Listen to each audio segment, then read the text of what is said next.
ಪ್ರೀತಿಯುಳ್ಳ ದೇವಜನರೇ, ನಿಮ್ಮೆಲ್ಲರಿಗೂ ಕರ್ತನಾದ ಯೇಸು ಕ್ರಿಸ್ತನ ನಾಮದಲ್ಲಿ ವಂದನೆಗಳು. ಈ ನೂತನವಾದ ದಿನದಲ್ಲಿ ತಮ್ಮೆಲ್ಲರನ್ನು ನೋಡುವುದರಲ್ಲಿ ನಾನು ಬಹಳ ಸಂತೋಷವುಳ್ಳವನಾಗಿದ್ದೇನೆ. ಶಾಲೋಮ್, ನಿಮಗೆ ಸಮಾಧಾನವಾಗಲಿ. ಈ ದಿನ ದೇವರ ವಾಕ್ಯದ ಜ್ಞಾನಕ್ಕಾಗಿರುವಂಥ ವಿಷಯ, ಚಿಂತೆ ಮಾಡಬೇಡಿ, ದೇವರ ಉದ್ದೇಶ ನೆರವೇರುತ್ತದೆ. ಅದಕ್ಕೆ ಆಧಾರವಾಗಿ ಜ್ಞಾನೋಕ್ತಿಗಳ ಗ್ರಂಥ 19ನೇ ಅಧ್ಯಾಯ 21ನೇ ವಚನ. ಮನುಷ್ಯನ ಮನಸ್ಸಿನಲ್ಲಿ ಅನೇಕ ಸಂಕಲ್ಪಗಳಿವೆ, ಯೆಹೋವನ ಸಂಕಲ್ಪವೇ ಈಡೇರುವುದು. ನಾವು ನಮ್ಮ ಜೀವನದಲ್ಲಿ ಅನೇಕ ಯೋಜನೆಗಳನ್ನು ಹಾಕುತ್ತೇವೆ. ಈ ದಾರಿಯಲ್ಲಿ ಹೋಗಬೇಕು, ಈ ಕೆಲಸ ಮಾಡಬೇಕು, ಈ ಬಾಗಿಲು ತೆರೆಯಬೇಕು, ಇಂಥವರು ನನ್ನ ಜೀವಿತದಲ್ಲಿ ಬರಬೇಕು ಎಂಬುದಾಗಿ ಅನೇಕ ಸಾರಿ ನಾವು ಯೋಜನೆಯನ್ನು ಹಾಕುತ್ತೇವೆ. ಆದರೆ ನಾವು ಊಹಿಸಿದಂಥ ಯಾವ ಯೋಜನೆಗಳು ನಮ್ಮ ಜೀವಿತದಲ್ಲಿ ಆಗುವುದಿಲ್ಲ.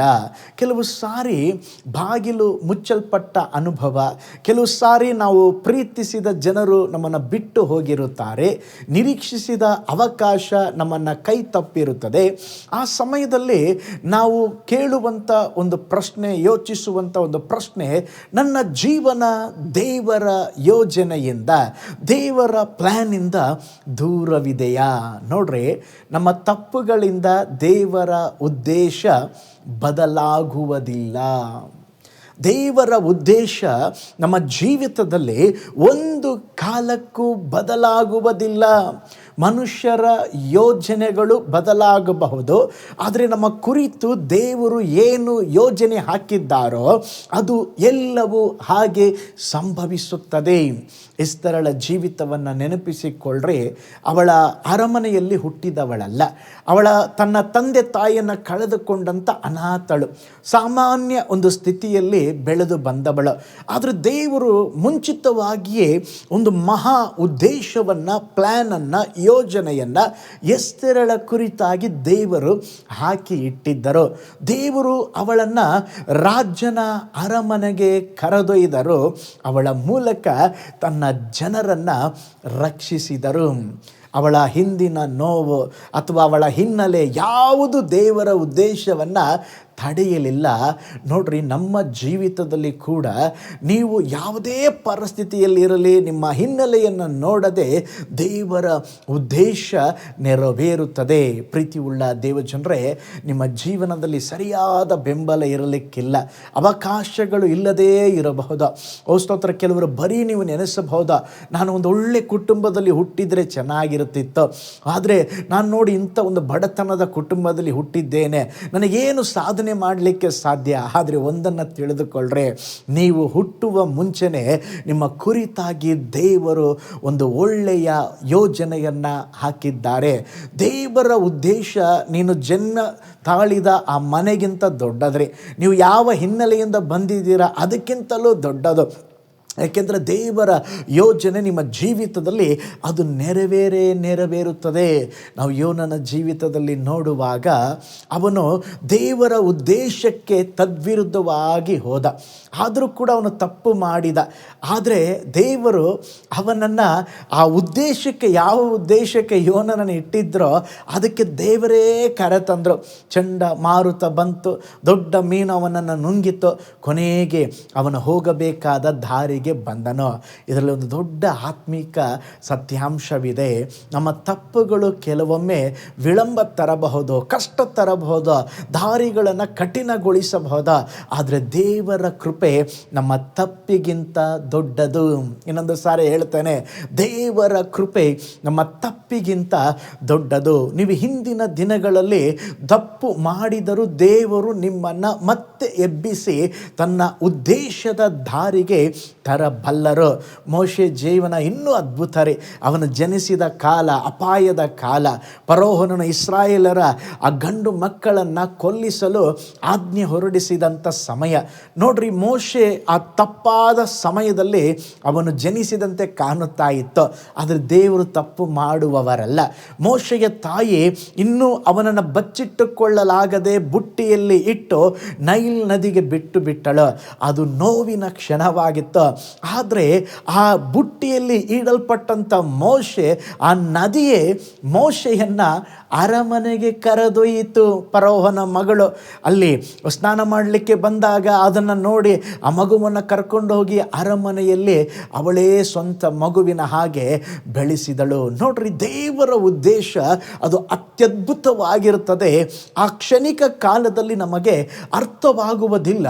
ಆದರೆ ಮೋಶೆಯನ್ನು 80 ವರ್ಷಗಳ ಕಾಲದವರೆಗೂ ದೇವರು ಸಿದ್ಧಪಡಿಸುತ್ತಲೇ ಇದ್ದರು.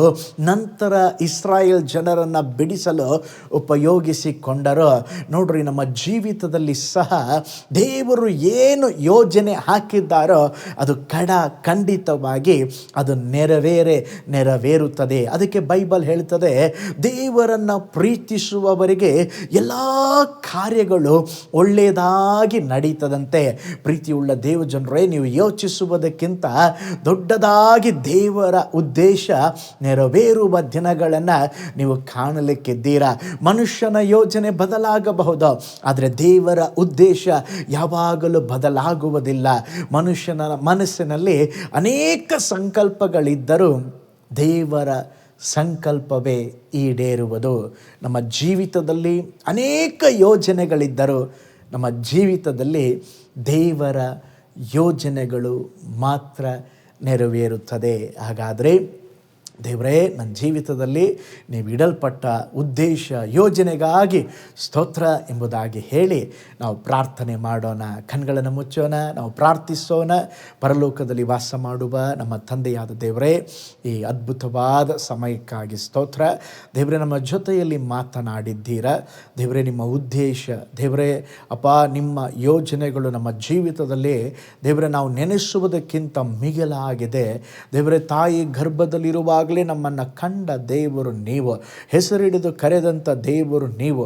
ಅನೇಕ ಸಾರಿ ನಮ್ಮ ಜೀವಿತದಲ್ಲಿ ಏನು ನಡೆಯುತ್ತಾ ಇದೆ, ಏನು ಆಗುತ್ತಾ ಇದೆ ನಮಗೆ ಗೊತ್ತಿಲ್ಲ.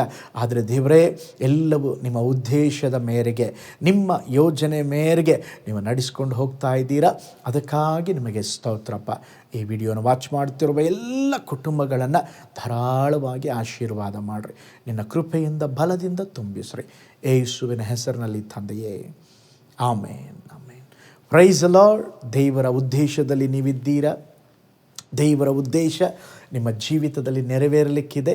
ದೇವರೇ, ನಿನ್ನ ಯೋಜನೆ ನನ್ನ ಜೀವಿತದಲ್ಲಿ ನೆರವೇರಲಿ, ನಿಮ್ಮ ಚಿತ್ತ ನೆರವೇರಲಿ ಎಂಬುದಾಗಿ ಪ್ರಾರ್ಥಿಸ್ರಿ. ದೇವರು ನಿಮ್ಮನ್ನು ಅದ್ಭುತವಾಗಿ ನಡೆಸಲಿಕ್ಕಿದ್ದಾರೆ. ನಿಮಗಾಗಿ, ನಿಮ್ಮ ಕುಟುಂಬಕ್ಕಾಗಿ ಪ್ರಾರ್ಥಿಸ್ತಾ ಇದ್ದಾನೆ. ಕರ್ತನು ನಿಮ್ಮನ್ನು ಆಶೀರ್ವಾದ ಮಾಡಲಿ. God bless you.